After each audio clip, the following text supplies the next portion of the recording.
He must be removed before the council meets.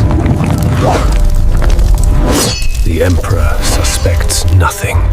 You know, when you think about how empires are built, you probably picture massive armies, epic battles, maybe grand voyages of discovery. But the British Empire in India? That story starts with something a lot darker. It began with a betrayal. So how in the world did a trading company end up conquering an entire nation?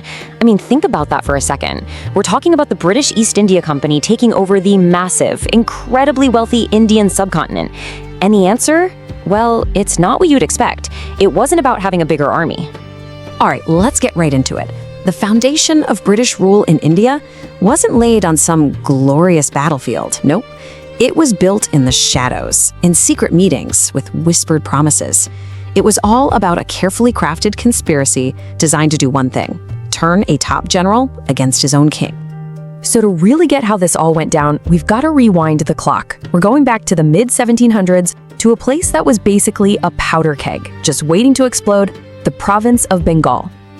And look, Bengal wasn't just some random province. This place was the absolute economic engine of the Mughal Empire.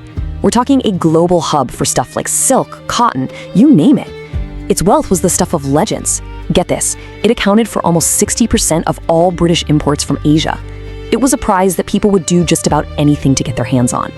Sitting on the throne at the time was the local ruler, the Nawab, a guy named Siraj-ud-Dowlah.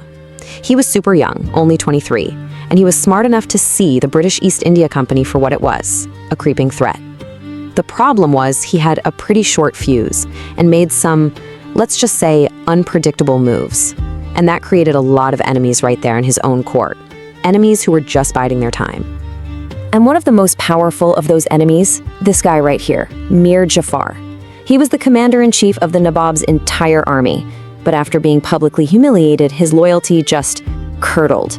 It turned into this really dangerous cocktail of ambition and pure revenge. He was basically a loaded weapon, just waiting for someone to point him in the right direction. Which of course brings us to our third key player, Robert Clive. This guy was a ruthlessly ambitious agent for the East India Company. And remember, this was a massive British corporation with its own private army. Where most people saw political chaos, Clive saw a golden opportunity. He knew you didn't need cannons to break a kingdom. All you needed were the right promises. Okay, so you've got all the players on the board, right? The stage is officially set for a massive conspiracy. And what happened next wasn't just some simple little plan.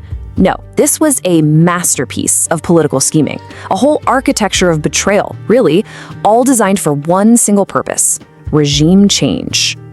Now, what's so fascinating here is that this wasn't just a two-man deal between Clive and Mir Jafar. Oh no, it was a full-blown coalition of the ticked off. You had the Jugget Seths. These guys were the wealthiest bankers on the planet, and they were terrified of the Nawab's erratic behavior. You had other powerful commanders like Rai Durmob who were fed up. And of course, you had merchants who just wanted to make a buck. They all had different reasons, but one shared goal: get Siraj-ud-Dowlah out of power. But here's the thing about conspiracies. They're incredibly fragile. And this one almost fell apart. A merchant named Omichand, who was kind of the go-between, figured out just how big this plot really was. He saw an opening and decided to blackmail everyone involved. And his price for staying quiet? A totally insane 3 million rupees. And this is where you see Robert Clive's genius for deception in action. Instead of caving and paying the blackmail, he sets this brilliant trap. He creates two versions of the treaty. There's a fake one on red paper that promises Omichand all his money. Then there's the real one on white paper that doesn't mention him at all.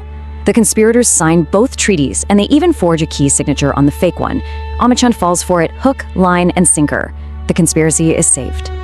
So, the secret deal is locked in. The blackmailer has been dealt with. All that's left is the final act. And yeah, it's gonna happen on a battlefield. But make no mistake, this wasn't going to be a battle of armies. This was going to be a battle of treachery. I mean, just look at the numbers for a second. On paper, this was an impossible fight for the British. You have Siraj-ud-Dowlah with a massive army of 50,000 soldiers. And Robert Clive? He's got a tiny force of just 3,000. It should have been an absolute slaughter, no question about it. And that brings us to the key moment. The Battle of Plassey on June 23, 1757, was basically a fake. It was theater. As Clive's little army squared off against the Nawab's huge one, the biggest chunk of that army, the part commanded by our conspirators, Mir Jafar and Rai Durlab, just stood there. They didn't charge, they didn't run away, they just watched. You can just imagine the chaos, right? Confusion ripples through the ranks, and then it turns to outright panic. The loyal soldiers see their own commanders just standing around doing nothing, and they break. What should have been a massive battle just collapses into a rout. The British lost, what, a handful of men? It was a victory, all right, but it was won with betrayal, not bullets. And just like that, the battle was over. The conspiracy worked perfectly, but now the bill comes due, and the price of this victory had to be paid by everyone involved. The fallout was immediate and absolutely brutal. Siraj-ud-Dawla tried to escape, but he was hunted down and killed by Mir Jafar's own son. And just as they planned, Mir Jafar gets put on the throne of Bengal. But, well, that crown came with a whole lot of strings attached, and the British East India Company was holding every single one of them, along with the keys to Bengal's entire treasury. The looting, well, it started right away. The company was handed £1.5 million for its trouble. Robert Clive, he personally walked away with a fortune of £160,000. That made him one of the wealthiest men in Britain, like overnight. To put that in perspective for you, that's more than £27 million in today's money. Just incredible. And it didn't stop there.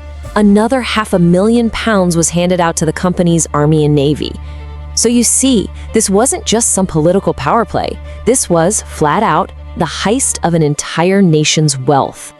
But this one event, this single calculated act of betrayal, it did way more than just make a few guys rich. It completely changed the course of history. It laid the foundation for the next 200 years of British colonial rule in India. So Mir Jafar got his throne, sure, but he found out pretty quick what it really means to be a puppet ruler. Yeah, he had the fancy title of Nawab, but the real power? That was now in the hands of the East India Company. He was a king with no actual authority. And you can see just how fast his power fell apart right here. Once he realized he was trapped, he tried to squirm his way out. He actually made a secret deal with the Dutch, trying to get them to help push the British out. But of course, Clive found out, completely crushed the Dutch, and by 1760, the company just forced Mir Jafar to abdicate. All that betrayal had bought him a throne he couldn't even keep. So in the end, the real legacy of the Battle of Plassey wasn't a military victory at all. It was a business model. A corporation learned that it could use conspiracy, cash, and a little internal drama to completely topple kingdoms from the inside out. It was a brand new playbook for corporate colonialism. And as for the man who made it all possible, Mir Jafar, his name became legendary in his own language, not as a king, but as the very definition of a traitor.